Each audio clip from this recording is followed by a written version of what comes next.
The moment my son pushed that paper toward me, something in my chest tightened.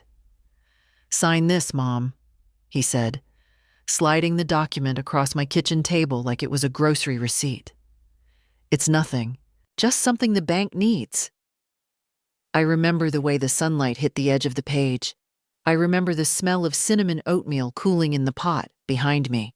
And I remember thinking, just for a second, that the paper looked longer than something that was nothing.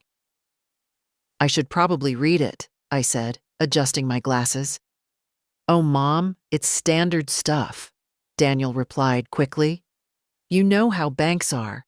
It's just so I can help you with things if you ever need it." Help me.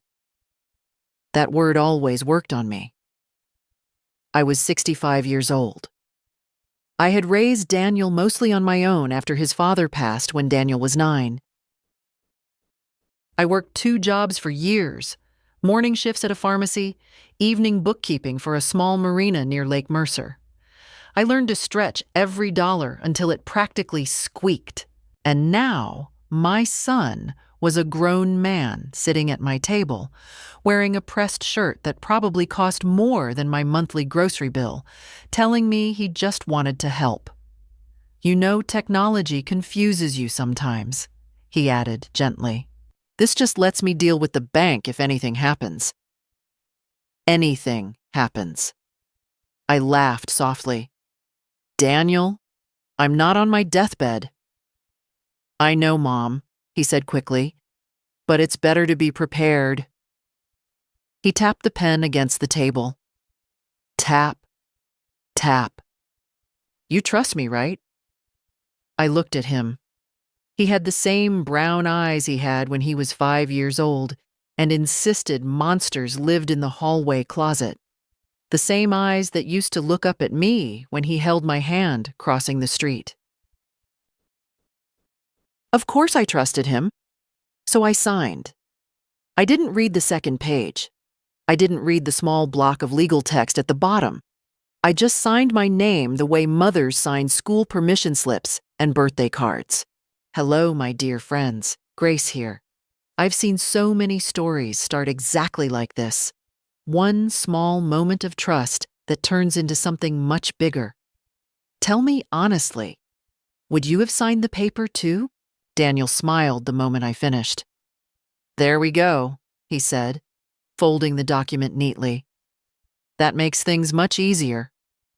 "For who?" I joked. "For both of us." He slipped the paper into a leather folder before I could even glance at it again. Then he stood up, kissed the top of my head, and said he had to run to another meeting. The whole visit lasted maybe 12 minutes. After he left, the house went quiet again. I finished my oatmeal and washed the dishes. Outside, the wind pushed dry leaves across the driveway like tiny scraping footsteps. Nothing felt different. But 3 weeks later, I opened a letter from my bank that made my hands start shaking so badly I had to sit down. At first, I thought it was a mistake. The letter listed recent account activity, routine information I normally skimmed without thinking, but one line stopped me cold. Authorized account access updated. My name was still there. But under it, another name had been added. Daniel Whitaker. I stared at the paper for a long time, the kind of long where the clock ticks loud enough to make your head hurt. Daniel had never been on my accounts before. Never. My husband and I built those savings slowly over 40 years. Every careful deposit, every small sacrifice, every canceled vacation when the car needed repairs or Daniel needed new school shoes. Those accounts weren't just money. They were my life. And now, my son's name was sitting next to mine like it had always belonged there. I told myself it was probably what he meant by helping with the bank. Maybe it was harmless. Maybe it really was nothing. But the next morning, I decided to log into my online banking just to double-check everything. It took me 3 tries to remember my password. When the page finally loaded, my heart began to pound harder with every second. Because the numbers on the screen weren't the numbers I remembered. Some of the balances were lower, not dramatically lower, just enough that someone who wasn't paying attention might not notice. But I had spent decades paying attention, and something inside me whispered a sentence I didn't want to hear. Daniel didn't just help with the bank, he changed something. The question was, what exactly had I signed? That night, I barely slept. Every time I closed my eyes, I kept seeing that line from the bank letter sitting in front of me like a stain I couldn't scrub out. Authorized account access updated. Daniel Whitaker. My son's name had never been attached to my accounts before. Not once in all these years.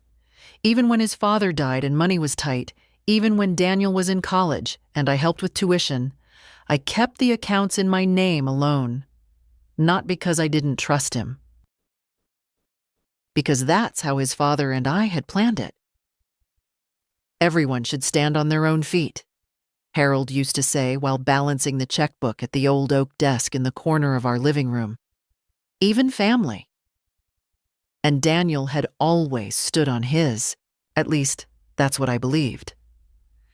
The next morning, I made myself a cup of strong coffee and sat down with my laptop.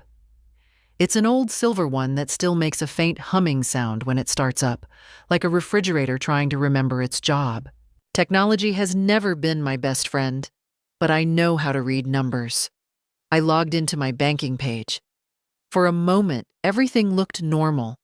My checking account was there, my savings account, the retirement account Harold and I slowly built over decades, the emergency fund that had survived medical bills, roof repairs, and one very unfortunate incident involving a raccoon and the attic insulation. But then I started looking closer. The balances were different. Not drastically different. Just enough to make my stomach tighten. Small transfers. A few thousand here. A few thousand there. All labeled in neat, harmless language. Account adjustment. Internal transfer. Authorized allocation. The kind of words banks use when they don't want people asking questions. I leaned closer to the screen and adjusted my glasses. The transfers had started 2 weeks after Daniel visited with that paper. 2 weeks? My coffee had gone completely cold by the time I realized something else. There was a new tab on the account. I had never seen it before. Secondary Authorized User Access. I clicked it slowly, and there it was again, Daniel Whitaker. But this time, there was more information. Far more than I expected. My heart started beating faster the longer I read, because this wasn't just the bank letting him help me. The document I had signed had given him something much bigger. Authority. Partial financial authority. It allowed him to initiate transfers, communicate with the bank, and manage certain financial decisions if he claimed it was for my benefit. For my benefit. I felt a strange pressure behind my ribs. Daniel had never talked about authority. He said it was just so he could help if anything happened. But nothing had happened. I was sitting right here, healthy, paying my own bills, making my own breakfast. So why were there transfers? I scrolled further down the page, and that's when I noticed the destination account. It wasn't a hospital fund. It wasn't an investment account. It was something labeled simply DW Holdings, DW Daniel Whitaker. My fingers went cold on the keyboard. I sat there staring at those letters, trying to convince myself there had to be some logical explanation. Maybe it was temporary. Maybe it was part of some investment strategy. Maybe he was moving the money somewhere safe. Daniel always liked to talk about building financial security. He used phrases like diversified portfolios and capital positioning, words that sounded impressive but always made my head hurt. Maybe he was helping. Maybe he really believed he was doing something smart for both of us. But then, another memory surfaced. 3 months ago, Daniel and his wife Rebecca had dinner at my house. I made my slow-cooked rosemary lamb stew, the one Daniel loved when he was younger. Halfway through dinner, Rebecca casually mentioned how expensive their new house renovations were becoming. "Oh my goodness," she sighed dramatically. "Contractors these days charge like they're building the Taj Mahal." Daniel laughed. "Don't worry," he told her. "Everything will work out." At the time, it sounded like nothing. Just a married couple talking about money. But now, staring at DW Holdings on my bank screen, that conversation felt very different, very sharp, very loud. I closed the laptop slowly. My kitchen suddenly felt unfamiliar, like someone had rearranged the furniture while I wasn't looking. Outside, a delivery truck rolled past the house, its engine rattling the quiet street. I sat there for a long time thinking about one very simple question. If Daniel really believed he was helping me, why didn't he tell me about the transfers? And another question followed right behind it, one that felt much heavier. How much money had he already moved? I reached for the bank letter again and read the contact number printed at the bottom. For the first time since Daniel slid that paper across my table, I realized something important. Trust is easy to sign away. Getting it back is something else entirely. So I picked up the phone and decided it was time to hear the truth directly from the bank. The phone rang 3 times before someone answered. "Good morning, Mercer Valley Bank.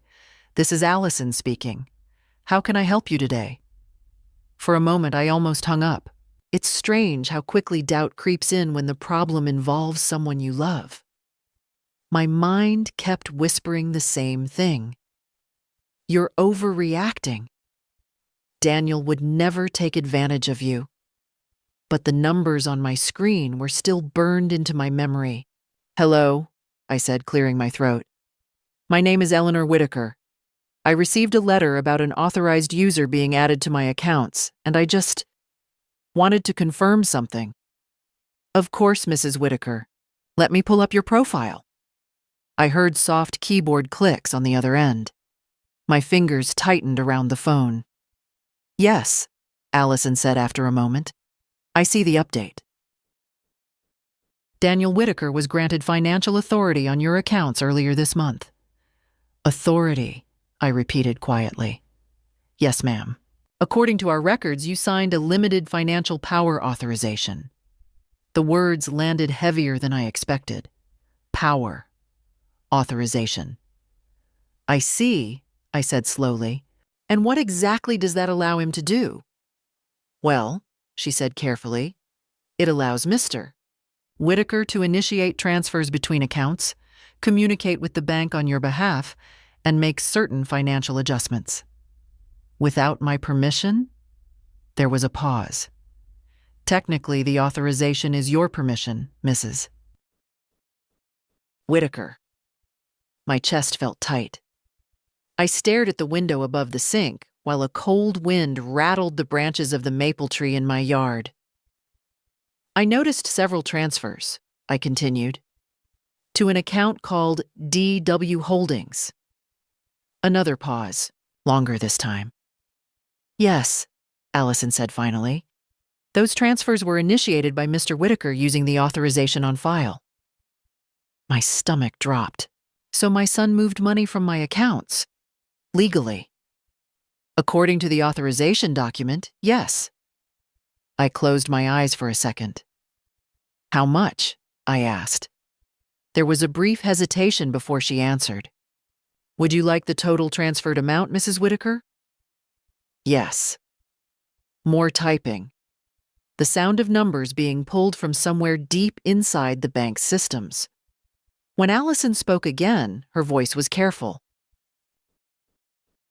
Over the past 14 days, a total of $184,000 has been transferred. For a moment, I thought I had misheard her. 184,000? Yes, ma'am. The kitchen suddenly felt too small. I sat down slowly at the table. My hands were steady, but my mind felt like someone had opened every window during a snowstorm. $184,000. That wasn't a mistake. That wasn't helping with bills. That was almost a quarter of my savings. I see, I said quietly. Allison hesitated before speaking again. Mrs. Whitaker, if you're concerned about the authorization, you do have the option to revoke it. That sentence caught my attention. Revoke it? Yes, ma'am. You can cancel the power authorization at any time. However, I should mention that any transfers already completed cannot automatically be reversed unless there is evidence of fraud. Fraud. The word hung in the air like something fragile. I almost laughed. How do you accuse your own son of fraud? I understand, I said. There was one more question I needed to ask. And the document I signed, did it allow him to move unlimited amounts? Another pause. Yes, Allison said quietly, within the scope of the accounts listed. Of course it did. I thanked her and ended the call. For several minutes, I just sat there. The house was silent, except for the ticking wall clock and the distant rumble of a garbage truck moving down the street. Then another thought crept in. Slow, careful. $184,000 was a lot of money. But Daniel wasn't reckless. He never had been. If he was planning something this big, then he probably wasn't finished. I opened my laptop again and logged back into the account. This time, I wasn't looking at balances. I was looking at patterns, dates, timing, transfer intervals. And the more I studied them, the more one uncomfortable realization began to form. Daniel hadn't just taken money. He had created a schedule. Every few days, another transfer. Another careful slice, like someone cutting pieces from a pie and hoping no one noticed the missing wedges, which meant something very important. If the pattern continued, another transfer would happen soon. Very soon. And for the first time since I signed that paper, I felt something stronger than confusion. I felt angry. Because Daniel thought I wouldn't notice. But after 65 years of managing a household, raising a child, and stretching every dollar I ever earned, I knew exactly when someone was taking something that didn't belong to them. The question now wasn't whether my son had taken my money. The question was how long he thought he could keep doing it. I didn't call Daniel back that day, and that might have been the first smart decision I made since signing that paper. Instead, I did something Daniel clearly didn't expect me to do. I slowed down. If there's one thing 65 years teaches you, it's that panic makes people sloppy. And I had a feeling my son was counting on exactly that. Me getting emotional, calling him immediately, letting him explain everything away with those polished sentences he learned somewhere between business school and his expensive suits. No, if Daniel had taken $184,000 from me, then the least I could do was understand exactly how he did it. I opened the laptop again and started digging. Not just glancing, digging. I pulled up every statement from the last 6 months. Mercer Valley Bank keeps them neatly archived, each month sitting in its own tidy little folder like obedient soldiers. I downloaded them one by one and spread printed copies across the kitchen table. Soon, the entire table was covered in paper. numbers, dates, transfers. I made another cup of coffee and got to work. At first, the transactions looked ordinary. Utility bills, insurance payments, my monthly donation to the animal shelter down the road, grocery purchases, the occasional indulgence from the bakery on Pine Street, where they sell those ridiculous pistachio croissants that cost $8 but taste like heaven. But then I started marking the transfers Daniel made. Red pen, every one of them. By the time I finished, the pattern was impossible to ignore. 5 transfers, each one between $30,000 and $40,000. Each one spaced 3 days apart. $38,000, $36,000, $39,000, $35,000, $36 again. Whoever set that schedule knew exactly what they were doing. Large enough to move serious money, small enough to avoid triggering certain automated bank alerts. I leaned back in my chair slowly. That wasn't careless spending. That was strategy. Daniel hadn't suddenly decided to move money. He had planned this. And then I noticed something else. The dates. I picked up my phone and opened the calendar. Transfer 1, Tuesday. Transfer 2, Friday.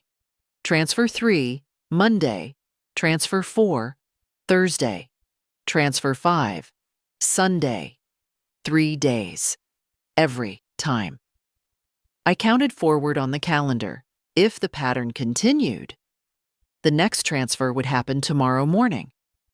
My stomach tightened, because tomorrow morning, Daniel believed he would quietly take another $30,000 or $40,000 from me, and he believed I wouldn't even notice.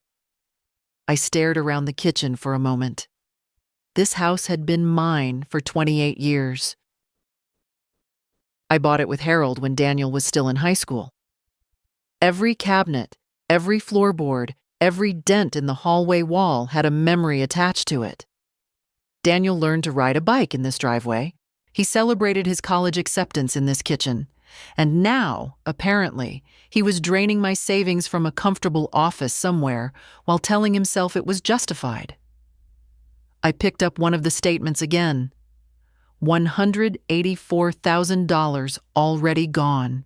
If tomorrow's transfer followed the same pattern, that would bring it close to $220,000, nearly a third of my savings.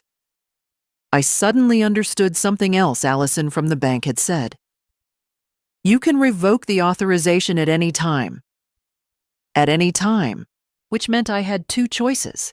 I could call the bank immediately and shut everything down tonight. Or I could wait. If I stopped Daniel now, he'd claim it was a misunderstanding. Some investment idea. Some plan he hadn't had time to explain yet. But if I waited until he tried to move money again, then I would know something for certain. This wasn't a mistake. It was a habit. And habits are much harder to lie about. I folded the statements carefully and stacked them into a neat pile. Then I poured myself a glass of iced tea and sat down on the porch. The evening air smelled like cut grass and warm asphalt. Somewhere down the street, a neighbor was grilling something that smelled suspiciously like teriyaki chicken. The world looked perfectly normal. But tomorrow morning, at exactly the same hour as the previous transfers, my son was going to try taking another piece of my life. And this time, I was going to be watching.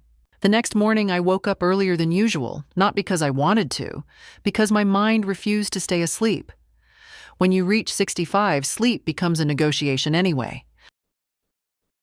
Your body wakes you up at strange hours like an old clock that no longer keeps perfect time. But that morning, I woke before the sun even reached the curtains. 6:12 a.m. I lay there staring at the ceiling for a while, listening to the quiet house. Then I got up. If Daniel planned to make another transfer, I wanted to be ready before it happened. I made coffee, strong enough to wake the dead, and opened my laptop at the kitchen table, the same table where just 3 weeks earlier My son had smiled and told me the paper was nothing. The login page loaded slowly. The humming sound from the laptop seemed louder than usual. Finally, the account screen appeared. The balances hadn't changed yet. That didn't calm me down, because the previous transfers hadn't happened overnight either. They all occurred between 9 and 11 in the morning. Business hours. I checked the clock on the wall. 7:04 a.m. 2 hours to go. Waiting is a strange thing. It stretches time in ways that make minutes feel like entire afternoons.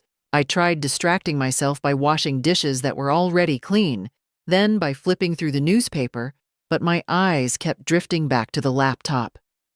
Every 10 minutes, I refreshed the page. 7:30. 7:46. 8:03. Still nothing. By 8:30, my coffee had gone cold again. I made toast and barely touched it. Then I noticed something new. An email notification appeared in the corner of my screen. From Mercer Valley Bank. My heart gave a small, sharp thud.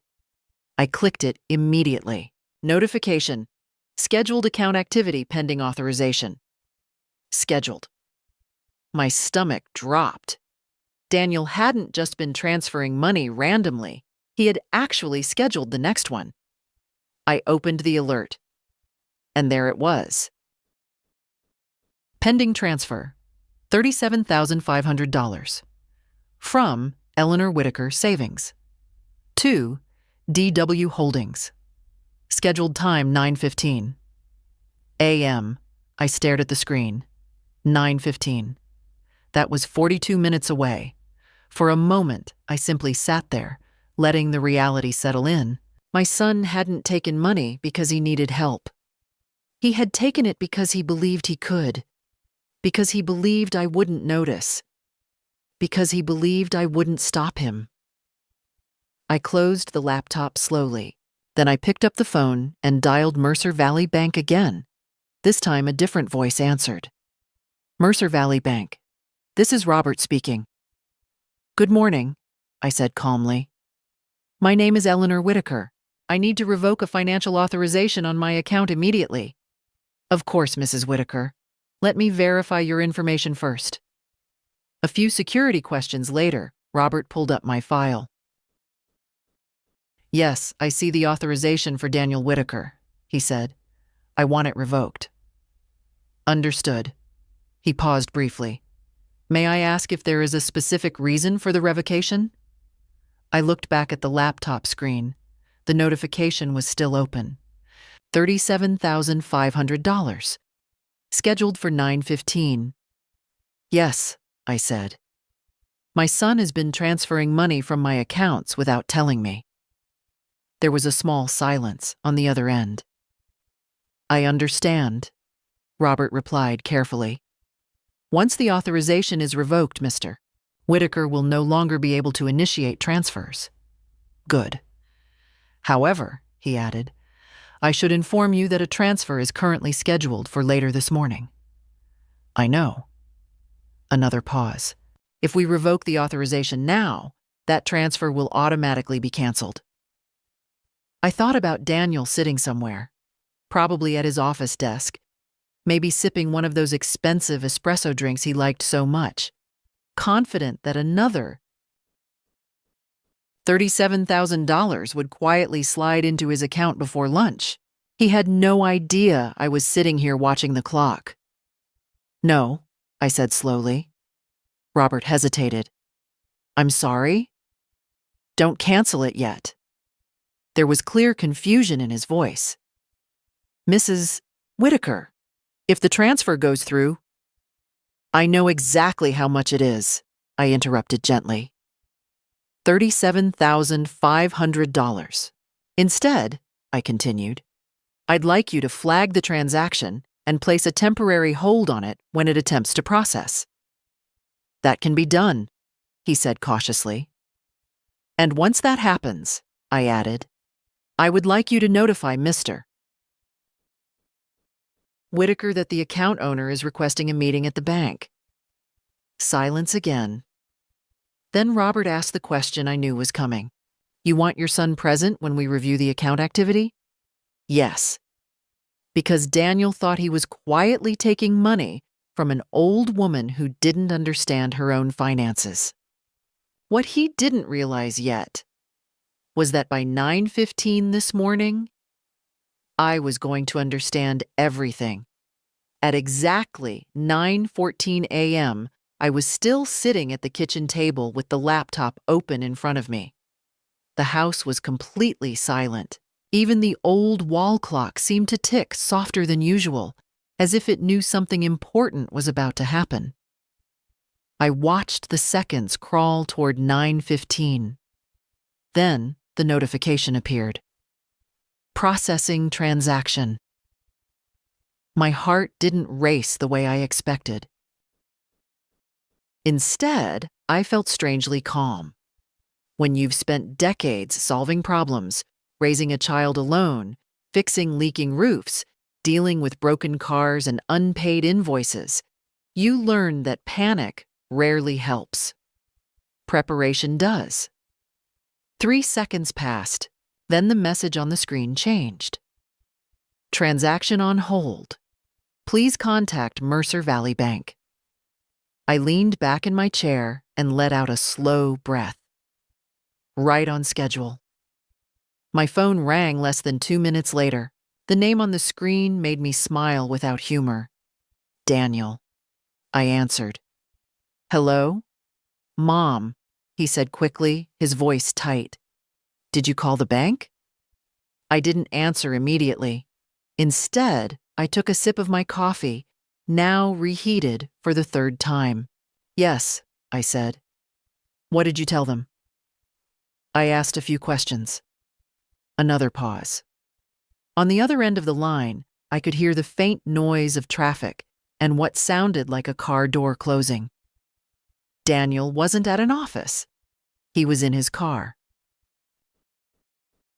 Mom, he said, trying to keep his voice even, there's a transfer that was supposed to go through this morning.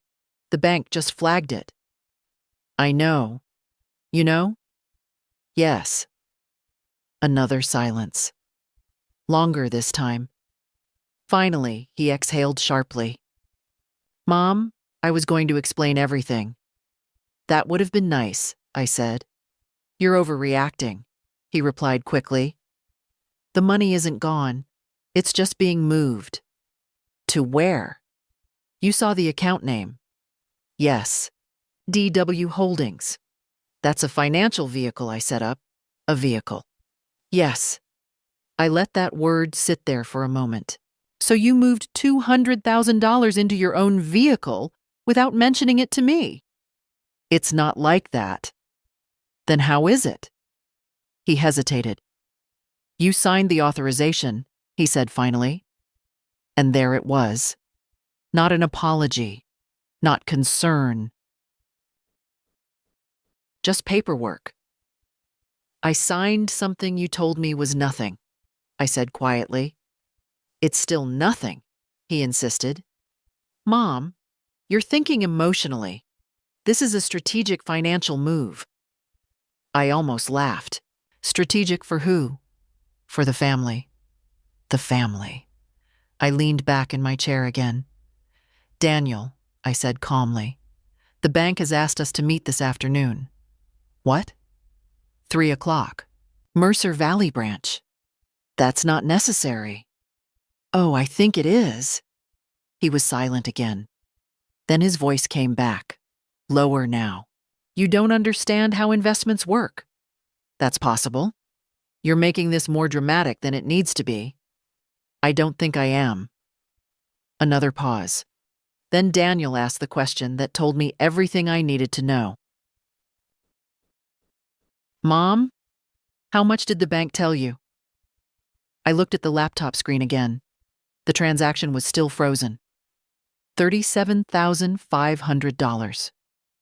Waiting. They told me enough, I said. A car passed by somewhere near him, tires humming against the road. Then he spoke again. Look, he said, his voice softer now.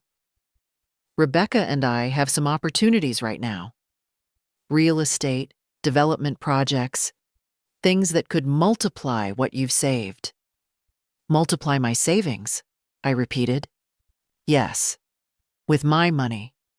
Well, technically, yes. I closed my eyes for a moment. 65 years old. And my son was explaining to me why taking my money without asking was actually a smart idea. 3 o'clock, I said again. Mom, 3 o'clock, Daniel. Then I hung up. The house fell quiet again.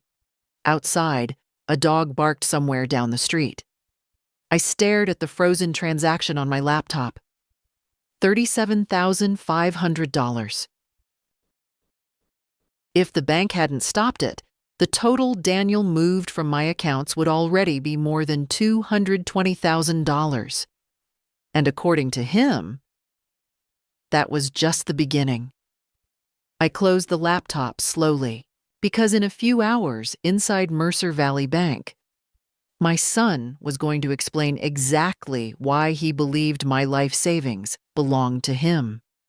And for the first time since all this started, I was looking forward to that conversation. By the time I arrived at Mercer Valley Bank, the parking lot was already half full. It was one of those quiet Tuesday afternoons when the town moved slowly. A delivery van idled near the curb, and an older man with a cane was making his careful way toward the entrance. The glass doors reflected the pale autumn sky, and for a moment I could see my own reflection, staring back at me. 65 years old. Gray hair pulled into a simple bun, a navy coat I had owned for almost 10 years. I looked exactly like the kind of woman people assume can be easily confused. Daniel was already there. His black sedan was parked near the front entrance, and he was standing beside it, scrolling through his phone.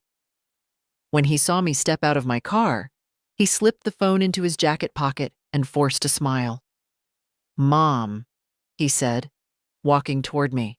I studied his face carefully. He didn't look angry. He looked irritated, like a man whose meeting schedule had been interrupted by something unnecessary. You didn't have to drive all the way down here, he said. We could have talked about this at home. I thought the bank might be the appropriate place, I replied. He sighed softly. Mom, you're making this sound like some kind of crime. I didn't answer. Instead, I started walking toward the entrance. Daniel followed beside me, his shoes tapping sharply against the concrete. Inside, Mercer Valley Bank smelled faintly of polished wood and printer toner. The lobby hadn't changed much in the 20 years I'd been banking there. Same marble counter, same brass lamps, even the same ficus plant in the corner that always looked slightly dusty, no matter how often they watered it. A young woman behind the front desk smiled. Mrs. Whitaker? Yes. Mr. Langley is expecting you. Right this way. She led us down a short hallway toward a glass-walled office. Robert Langley stood when we entered. He was a tall man in his late 50s with careful eyes and the calm expression of someone who spent most of his career dealing with other people's money problems. Mrs. Whitaker, he said warmly, thank you for coming in. Mr. Langley. He nodded politely to Daniel. And you must be Mr. Whitaker. Daniel shook his hand confidently. Yes, Daniel Whitaker. I think there's been a misunderstanding about some routine financial transfers. Routine. Robert gestured toward the chairs. Please, have a seat. We sat. Daniel leaned back comfortably, crossing one leg over the other, like he was attending a business meeting he already expected to win. Robert opened a folder on the desk. Inside were printed documents, statements, transfer logs. I recognized some of them immediately. Robert folded his hands calmly. Mr. Whitaker, he said, this morning a scheduled transfer of $37,500 from Mrs. Whitaker's savings account was flagged and placed on hold. Yes, Daniel said smoothly. That's part of an investment strategy I'm managing. For your mother? For the family, Daniel corrected. Robert nodded slowly. I see. Then he slid one of the documents across the desk. Perhaps you could explain these as well. Daniel glanced down. For the first time since we arrived, his expression changed slightly. The document showed every transfer, dates, amounts, destinations, 5 completed transfers, 1 pending, $184,000 already moved. Daniel straightened in his chair. Like I said, he replied, his voice steady, this is part of a financial structure I created. DW Holdings, Robert said. Yes. And this entity belongs to you? Daniel hesitated just long enough for the answer to become obvious. Yes. Robert nodded again. And did Mrs. Whitaker explicitly authorize the movement of these funds into your company? Daniel gestured toward me. She signed the authorization. Robert looked at me. Mrs. Whitaker, were you aware these transfers would occur? No, I said. The room went quiet. Daniel shifted slightly in his chair. Mom, he said, a hint of irritation creeping into his voice. We talked about this. The authorization allows me to manage the funds. Robert raised a hand gently. The authorization allows access, he said calmly. It does not automatically justify personal transfers without clear consent. Daniel frowned. This is still within legal boundaries. Perhaps, Robert replied. Then he slid another paper across the desk. This is the revocation request Mrs. Whitaker filed this morning. Daniel's head snapped toward me. You revoked it? Yes. His jaw tightened. You should have talked to me first. I looked at him quietly. Why? For a moment he didn't answer. Robert cleared his throat softly. Effective immediately, he said. All financial authority granted under the previous authorization has been terminated. Daniel leaned forward. This is ridiculous. Additionally, Robert continued calmly, the pending transfer has been frozen until ownership and intent are clarified. Daniel rubbed his temples. Mom, you're blowing this out of proportion. Am I? Yes, he said sharply. You're acting like I stole something. The word hung in the air. Stole. I folded my hands on the desk.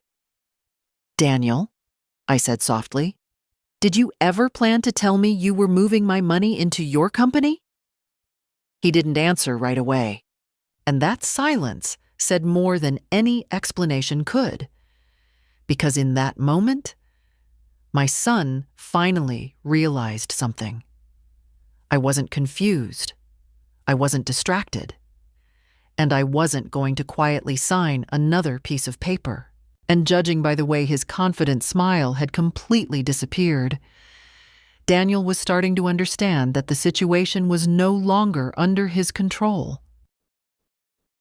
Daniel leaned back in his chair, exhaling slowly, like a man trying very hard not to lose his patience. For a moment, none of us spoke. The office felt smaller than before.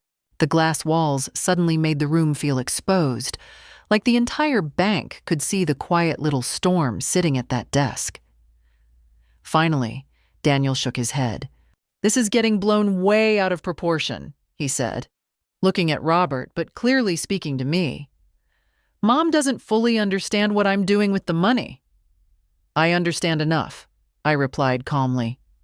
No, you don't, he insisted. You see numbers moving and you panic. Robert remained perfectly still, watching the conversation the way a referee watches two fighters who haven't realized the bell already rang. Daniel leaned forward now, his tone sharpening. That money isn't being stolen, he said. It's being positioned. Positioned where? I asked. In assets. What assets? He hesitated. Real estate opportunities, he said finally. Development investments. Your investments, I said. Our investments, he corrected quickly. I tilted my head slightly. Daniel, the account says DW Holdings. Yes. That doesn't sound like our name. His jaw tightened. You're focusing on the wrong detail. No, I said quietly. I'm focusing on the right one. Robert slid another sheet of paper across the desk. This, he said calmly, is the timeline of the transfers. Daniel didn't look at it. I already know the timeline. Then you know they total $184,000. I told you, Daniel said impatiently. It's temporary. Temporary, Robert repeated. Yes. And when exactly were you planning to return those funds to Mrs. Whitaker's account? Daniel rubbed the back of his neck. That depends on the project cycle. What cycle? I asked. He looked at me like I had just asked something absurd. Mom, investments take time. And conversations take time too, I said. But you skipped that part. For a brief second, something flashed across Daniel's face. Annoyance. Not guilt. Annoyance. Like the problem wasn't the money. The problem was that I had noticed. He leaned forward again. Look, he said, lowering his voice slightly. Rebecca and I are trying to build something bigger for the family. If we succeed, this money could double, maybe triple. Robert folded his hands again. And if the investment fails? Daniel didn't answer. The silence was louder this time, because everyone in the room knew the answer. If it failed, the money would simply be gone. I watched my son carefully. At some point during this conversation, something inside him had shifted. The polite explanations were fading. In their place was something colder. Confidence. Not the kind that comes from being right. The kind that comes from believing the other person can't actually stop you. Then he said the sentence that changed the entire room.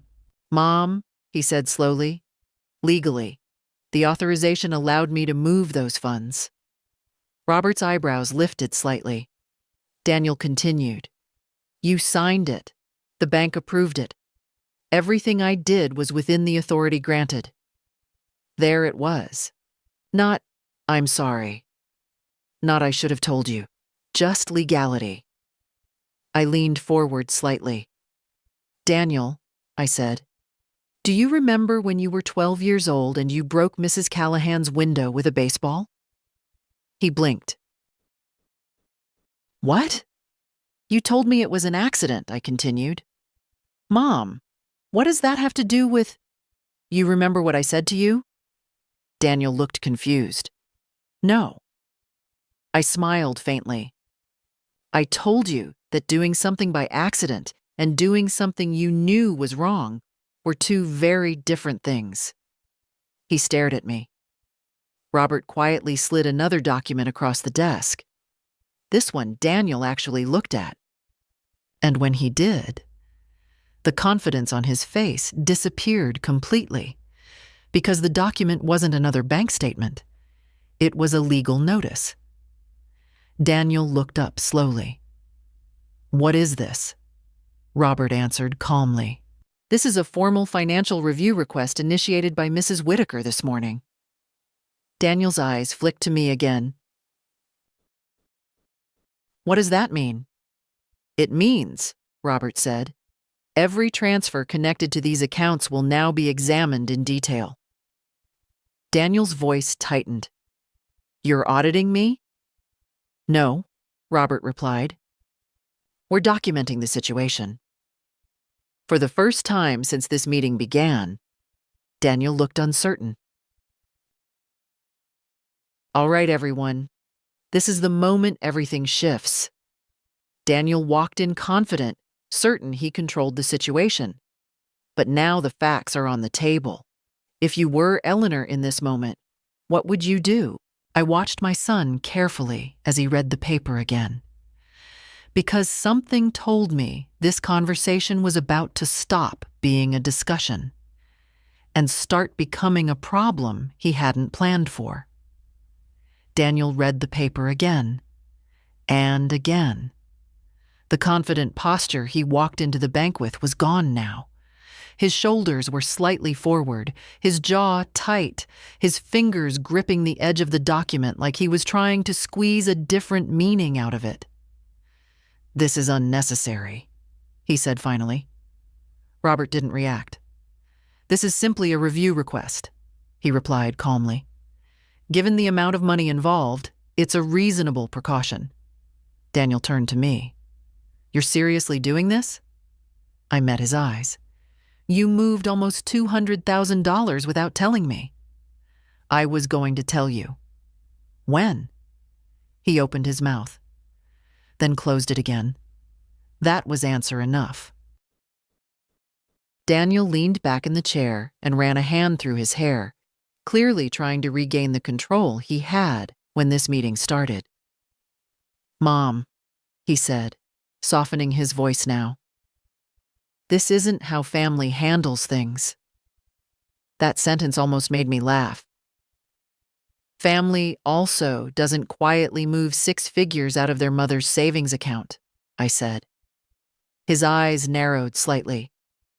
"You're making it sound like I robbed you. You didn't ask." "That's because you panic when you hear big numbers." Robert remained silent, but I noticed his pen slowly writing something on a small notepad. Daniel noticed it too. "What are you writing?" he asked. "Just notes from the meeting," Robert said. Daniel exhaled sharply and turned back to me. "You're creating a problem where there isn't one." "Then explain the plan," I said. "I just did." "No," I replied calmly. "You explained the dream." He frowned. "The dream?" "Yes." I leaned forward slightly. "You said the investment could double the money." "It can." "But you didn't say what happens if it doesn't." Silence again. Robert spoke this time. "That's an important question, Mr. Whitaker." Daniel shifted in his chair. "Investments always carry risk." "Whose risk?" I asked. He looked at me. "For the family." "No," I said quietly. "For me." The room went still again. Daniel's patience was starting to crack. "Mom, you're focusing on the wrong thing." "Am I?" "Yes," he said, his voice tightening again. "You should be focusing on the opportunity." "The opportunity to lose my savings?" "The opportunity to grow it." I sat back in my chair. "Daniel, how much money have you invested personally in this project?" He hesitated. "Some." "How much?" "That's not relevant." Robert looked up. "Actually, it may be." Daniel's jaw tightened again. "I've invested about $20,000. The number hung in the air. $20,000. Against the $184,000 he had already moved from me. I nodded slowly. "So your risk is $20,000. It's not about the risk. And mine is $200,000. It's not going to fail. That's not what I asked." Daniel rubbed his temples again. "You're not listening." "Oh, I'm listening," I said quietly, for the first time in weeks. Robert closed the folder on his desk. "There's another matter we should clarify," he said. Daniel looked irritated. "What now?" "The destination account." "DW Holdings," Daniel said. "Yes." Robert turned the document toward him. "According to the registration records, DW Holdings is not simply an investment vehicle." Daniel's eyes flicked to the page. "It's a privately controlled company," Robert continued. "Yes," Daniel said cautiously. "And the primary owner listed on the registration." Daniel already knew what was coming. is Rebecca Whitaker, Daniel's wife. Daniel stared at the paper, then slowly looked at me. Mom, that's just for tax structuring. I didn't say anything. Because suddenly, a lot of small conversations from the past few months started fitting together. Rebecca mentioning renovation costs. Rebecca talking about investment opportunities. Rebecca encouraging Daniel to think bigger. And now my money was sitting in a company that technically belonged to her. Daniel leaned forward quickly. It's still the same thing, he said. We're married. Robert said nothing. I said nothing. But Daniel could clearly see that the room had shifted again. Because what had started as an argument about transfers was now starting to look like something else entirely. And judging by the way the color was slowly draining from his face, Daniel was beginning to realize just how serious that might become. Daniel stared at the document for a long moment. The room had gone so quiet that I could hear the faint humming of the air conditioner somewhere above us. Finally, he exhaled slowly. Rebecca is listed as the owner for legal structuring, he said. That doesn't mean the money belongs to her. Robert looked at him calmly. Legally speaking, it complicates the situation. Daniel's patience snapped a little. There is no situation. I watched him carefully.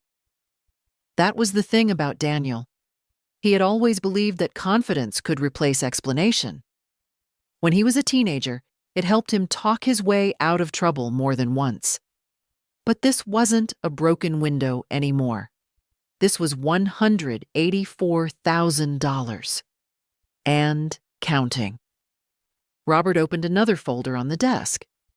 Mr. Whitaker, he said evenly, there are two separate issues here. Daniel leaned back again. Which are? First, the authority granted by Mrs. Whitaker allowed account access. Yes. But it did not clearly authorize the transfer of personal funds into a privately controlled company. Daniel crossed his arms. That's a matter of interpretation. Perhaps. Robert slid another page forward. The second issue is the financial exposure created by those transfers. Daniel frowned. What exposure? I leaned forward slightly.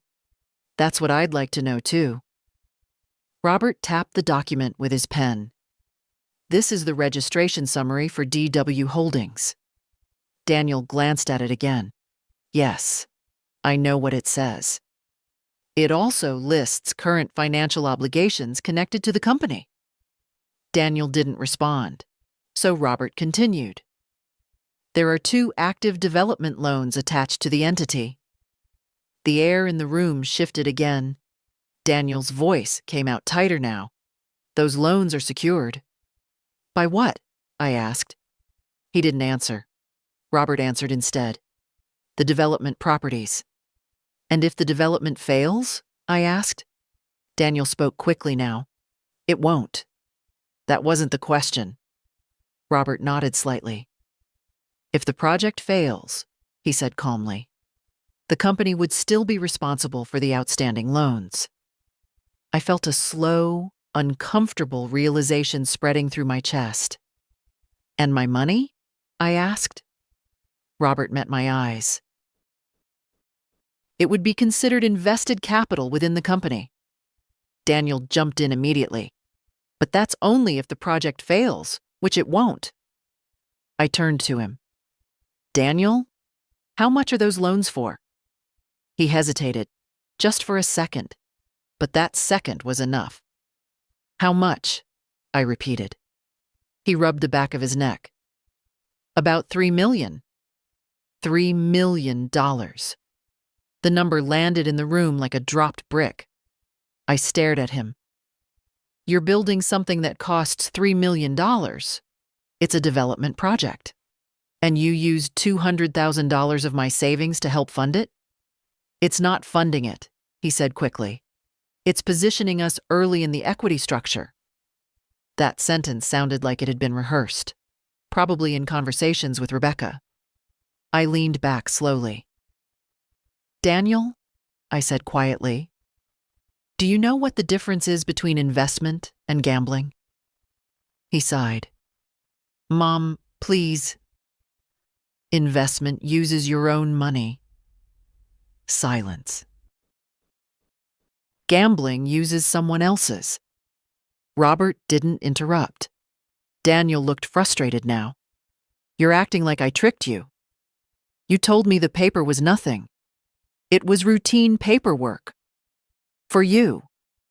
The room went quiet again. Then Robert spoke. There is another factor we should discuss. Daniel looked exhausted. What now? The scheduled transfer this morning. Daniel glanced toward the laptop on Robert's desk, where the transaction log was still visible. Yes. Robert folded his hands again. Because the authorization has been revoked, the funds cannot leave Mrs. Whitaker's account. Daniel nodded. Fine. But the previous transfers have already occurred. Daniel shrugged slightly. Yes. Robert turned his attention to me. Mrs. Whitaker, you do have options regarding those funds. Daniel looked at him sharply. What options? Robert answered calmly. If Mrs. Whitaker believes the transfers occurred without informed consent, she may pursue a financial recovery process. Daniel's head turned slowly. What does that mean? It means, Robert said carefully, the bank can assist in documenting the movement of funds for potential legal review. Daniel laughed once, short and sharp. You're talking about lawyers now? Robert didn't react. I'm explaining available procedures. Daniel turned to me. You're not seriously thinking about doing that. I looked at him. My son. The boy I raised. The man who quietly moved nearly $200,000 from my accounts into a company owned by his wife. I haven't decided yet, I said. Daniel shook his head. This is insane. Is it? Yes, he snapped. You're threatening your own son over an investment. I folded my hands calmly. No, Daniel. I met his eyes. I'm protecting my money. And for the first time since this meeting began, Daniel looked like a man who might actually be in trouble.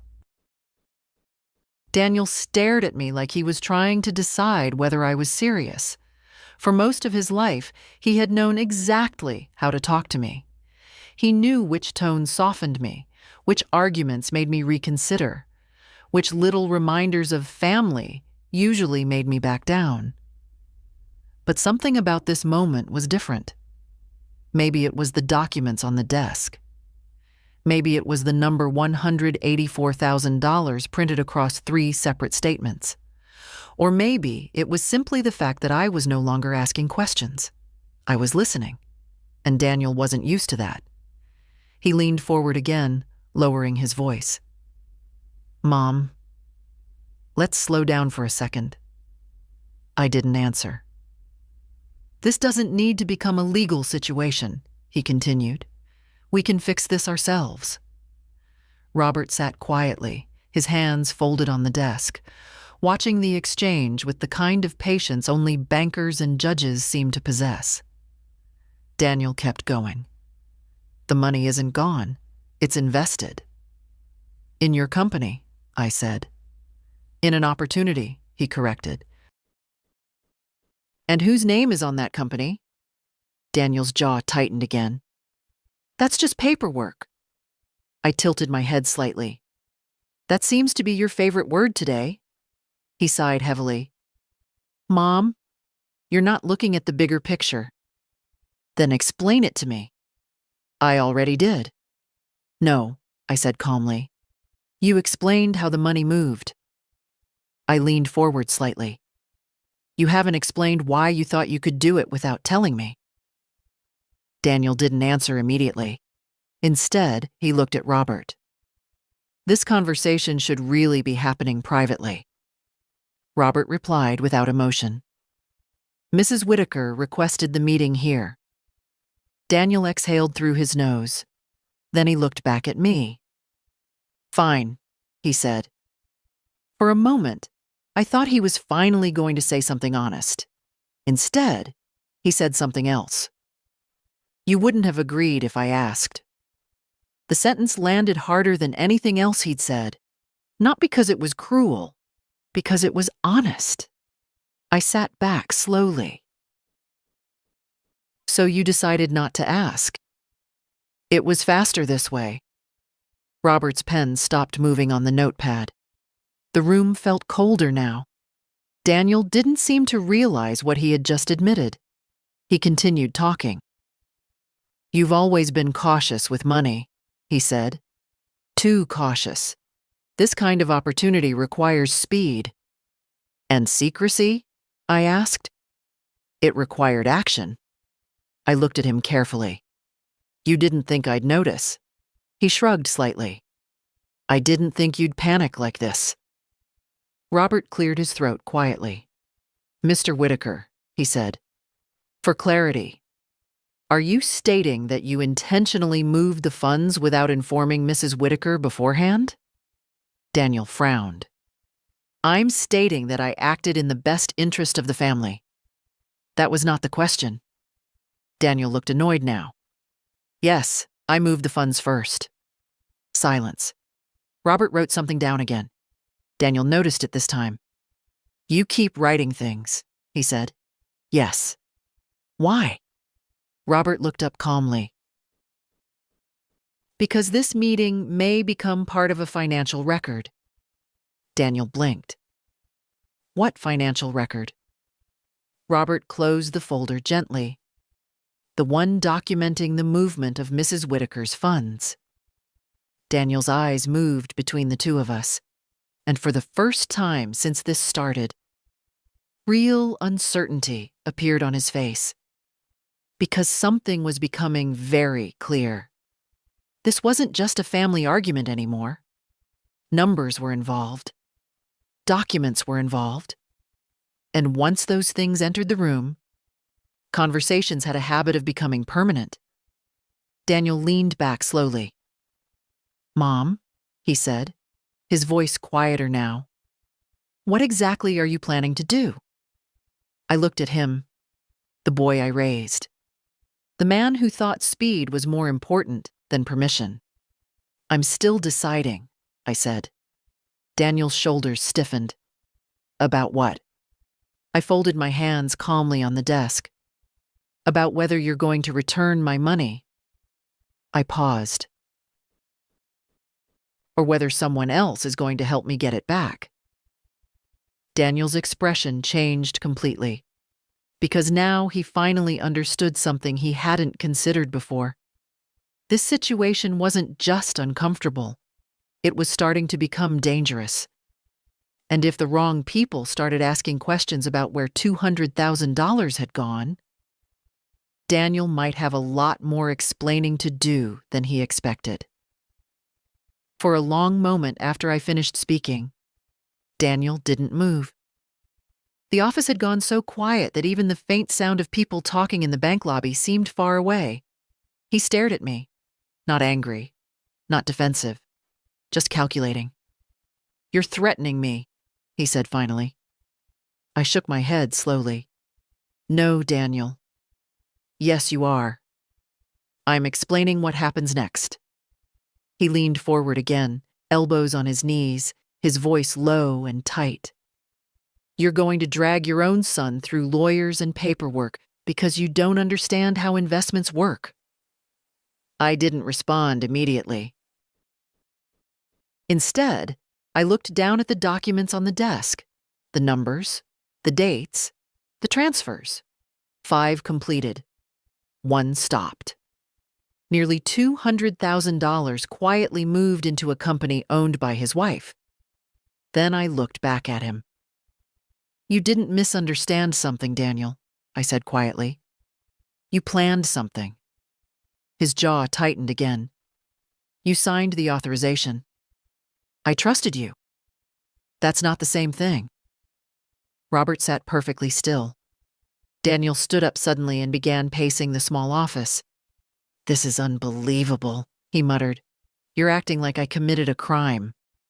Robert spoke carefully. "No one in this room has used that word." Daniel stopped pacing. "But you're thinking it." "No," Robert replied calmly. "We're documenting the movement of funds." Daniel laughed once, but there was no humor in it. "You people are unbelievable." Then he turned back to me. "Mom, listen carefully." I waited. "If you start pushing lawyers into this, you're not just hurting me," he said. "You're hurting Rebecca too. Rebecca owns the company." "Yes. And my money is sitting in it. That's not the point." "Then what is?" Daniel rubbed his face. "The point is that if you turn this into a legal fight, things get messy." "Messy for who?" "For everyone." I studied him for a moment. "You're worried about the loans." His head snapped up. "I'm worried about the family." "No," I said quietly. "You're worried about the bank looking too closely at how that company is funded." Silence filled the room again, because this time Daniel didn't argue. He just stared at me. Robert slowly slid another document across the desk. "This," he said calmly, "is the current balance of the funds that were transferred." Daniel didn't look at it, but I did. $184,000. Still sitting there. Frozen for now. Robert continued. "As of this moment, those funds remain traceable." Daniel's eyes flicked toward him. "What does that mean?" "It means," Robert said carefully, "the money can still be recovered if both parties cooperate." Daniel exhaled slowly. "There we go," he said. "That's what I've been trying to say." Robert didn't nod. He simply looked at Daniel. "However," he added, "once funds are further invested or redistributed, recovery becomes significantly more complicated." Daniel understood that sentence perfectly, because suddenly his voice changed again.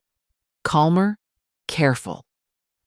"So, what exactly are you suggesting?" Robert looked at me. "Mrs. Whitaker, the simplest resolution would be for Mr. Whitaker to return the transferred funds voluntarily." Daniel laughed again. "That's not simple." "It is the fastest solution." Daniel crossed his arms. "That money is already part of the project structure." "In other words," I said quietly, "you can't give it back." "I didn't say that. You didn't have to."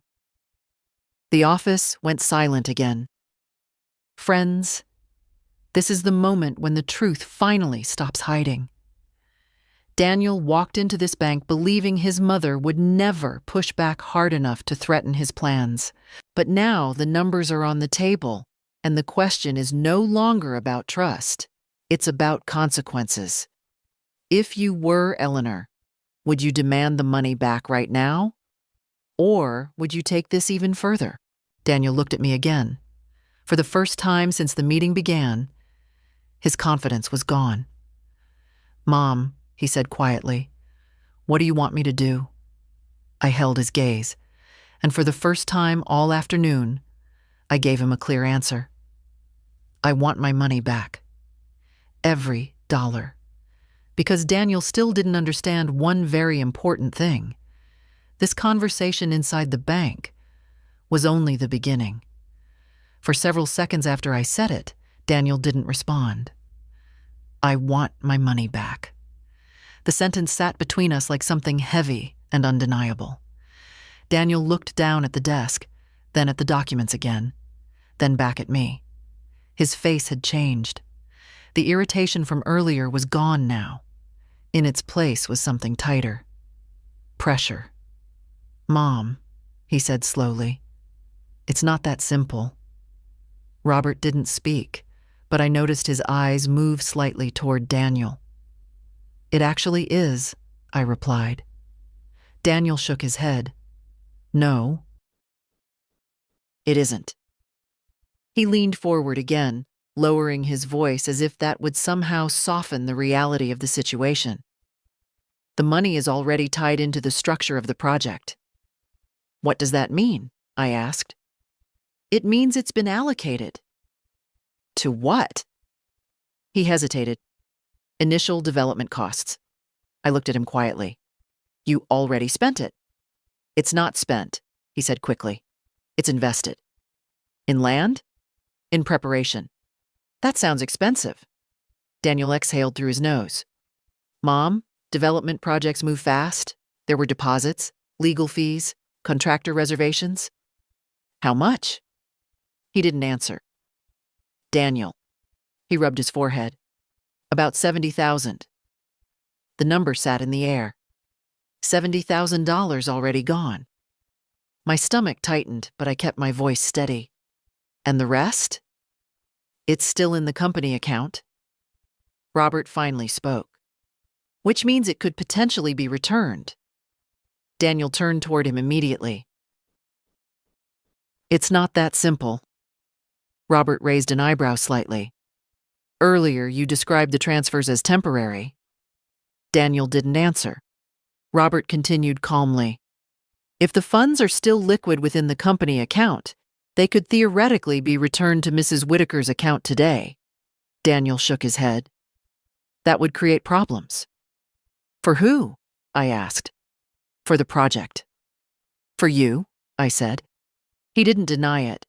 Instead, he leaned back in the chair again and ran both hands through his hair. This is unbelievable, he muttered. No, I said quietly. What's unbelievable is that you thought I'd never find out. He looked up at me. I thought you'd understand once the profits came in. You mean after the risk was already taken? That's how investments work? That's how gambling works too. Daniel stood up suddenly and began pacing again. This is exactly why I didn't want to explain it in the first place, he said. You always see the worst-case scenario. No, I replied calmly. I see the reality. He stopped pacing and turned toward me. You're about to destroy a huge opportunity over fear. I shook my head. No, Daniel. I'm about to stop you from using my retirement as your startup capital. Robert quietly slid another paper across the desk. Daniel didn't look at it. But I did. It was a transfer authorization form. Blank. Robert spoke calmly. Mr. Whitaker, if the remaining funds are returned today, this matter remains relatively simple. Daniel crossed his arms. And if they're not? Robert didn't raise his voice. Then the financial review process continues. Daniel laughed again, but the sound was tight. You're talking about turning this into a legal circus. No, Robert said. I'm talking about documentation. Daniel looked at me again. His expression had changed completely now. Not confident, not irritated. Cornered. Mom, he said quietly, if you force me to pull that money out right now, the project could collapse. And? That means the opportunity disappears. I met his eyes. That sounds like your problem. Silence filled the room again, because for the first time in Daniel's life, I wasn't protecting him from the consequences of his own decisions. And judging by the way he was staring at me now, he was starting to realize something that had never crossed his mind before. I wasn't bluffing. And if he didn't return the money, the next conversation he'd be having might not be inside a quiet bank office. It might be somewhere far less comfortable. Daniel didn't sit down again. He stood beside the chair, arms crossed, staring at the transfer form on Robert's desk like it was something poisonous. The silence stretched long enough that I could hear faint footsteps passing outside the glass office. Finally, he spoke. You're serious? Yes. You're really willing to collapse the project over this? I looked at him calmly. You collapsed it when you decided my savings were available without asking. Daniel exhaled sharply. You keep saying that, like I stole it. You took it. I invested it. You moved it. Robert remained perfectly still, letting the words hang in the room. Daniel looked at the transfer form again, then at the document showing the frozen transaction, then at me. If I move the remaining money back, he said slowly, you'll drop this review? Robert answered before I could. The financial review would be closed if the funds are returned and Mrs. Whitaker confirms the matter is resolved. Daniel looked at me. So that's it. That's it. He rubbed his forehead again. You realize what you're asking. Yes. You're pulling $200,000 out of a development structure. No, I said quietly. I'm taking my retirement out of your gamble. He stared at me for a long moment. Then something inside him seemed to deflate. Not dramatically. Just a quiet realization settling in. Because Daniel had spent this entire meeting assuming one thing. That eventually I would soften. That eventually I would say something like, maybe we can compromise. But that moment never came. Robert slid the form slightly closer to him. If you'd like to begin the return transfer process, Mr. Whitaker, you can authorize it here. Daniel picked up the paper. He read it slowly. The pen sat on the desk beside it. For a few seconds, he just stared at the line where his signature would go. Then he looked up at me again. You know what the worst part of this is? I didn't answer. You think this is about money? No, I said quietly. I know exactly what it's about. He frowned. It's about trust. The word landed heavier than everything else we had said that afternoon. Because suddenly Daniel had no clever response for it. He looked back down at the paper, then finally picked up the pen. The scratching sound of his signature on the form was strangely loud in the quiet office. When he finished, he slid the document across the desk toward Robert. There, he said. Robert reviewed the form briefly, then nodded. I'll process the transfer request immediately. Daniel leaned back in the chair again, exhausted now. Happy? I studied him carefully. No, I said. And that was the truth. Because getting the money back didn't repair what had just happened. Robert stood and stepped out of the office to process the transfer. Daniel and I were left alone. For a moment, neither of us spoke. Then Daniel looked at me again. You just destroyed a huge opportunity. I shook my head. No. I saved my life savings. He didn't argue, because the moment Robert returned 5 minutes later, the final number on the document said everything. $184,000 returning to Eleanor Whitaker. And with that single transfer, my son lost access to every dollar he had quietly moved out of my account. But there was still one thing left to do. Because Daniel thought this story was ending with the money coming back. What he didn't know yet was that I wasn't finished protecting myself, not even close. The confirmation appeared on Robert's computer screen first. He looked at it for a moment, then turned the monitor slightly so we could both see it. Transfer complete, $184,000. Returned to Eleanor Whitaker savings account. Just like that.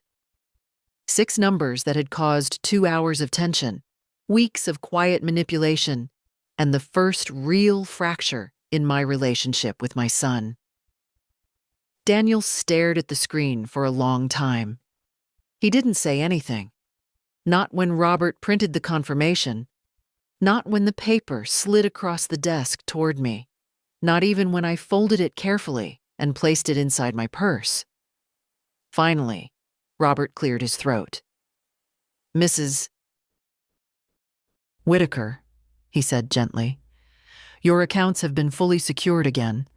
The previous authorization has been revoked, and no additional access remains active. Thank you, Mr. Langley. He nodded. If you'd ever like to discuss additional safeguards, we'd be happy to help. I would, I said. Daniel looked at me. What now? His voice was flat. I met his eyes calmly. Now I make sure this never happens again. He let out a quiet laugh. You already won. This wasn't about winning. Sure it wasn't. Robert stood. I'll give you both a moment. He stepped out of the office, quietly closing the door behind him. Daniel leaned back in his chair and looked at the ceiling for a second. Then he looked at me again. You know, he said, most parents would support their kids' ambitions. Most kids don't fund their ambitions with their parents' retirement. You're exaggerating. No, I said quietly. I'm remembering. He shook his head. You'll regret this when that project succeeds. Maybe. And when it does, he continued, don't expect me to come back offering you another opportunity. I smiled faintly. Daniel, I'm 65 years old. So? I'm not looking for opportunities. I picked up my purse and stood. I'm looking for peace. Daniel didn't respond. For a moment, he just sat there, staring at the desk like he was still trying to calculate how the entire situation had slipped out of his control. I paused at the door. Daniel, he looked up. I removed you from my bank account today. He nodded stiffly. I noticed. But that's not the only thing I'm changing. His eyes narrowed slightly. What does that mean? It means I'll be speaking with my lawyer tomorrow. About what? My will. The room went completely still. You're kidding. No. Mom, that's ridiculous. Is it? Yes. You moved $200,000 without asking, I said calmly. That changes how I see things. His jaw tightened again. You're punishing me. No. I'm protecting what's left. I opened the door. Then I said the last thing I needed to say. You turned trust into paperwork, Daniel. I stepped into the hallway. And paperwork can always be rewritten. I didn't look back. Because sometimes the hardest thing a mother can do is stop fixing the mistakes her child refuses to admit. And that's how Eleanor's story ends. Situations like this are never simple, especially when money and family collide. Do you think she made the right decision? Share your thoughts in the comments and don't forget to subscribe.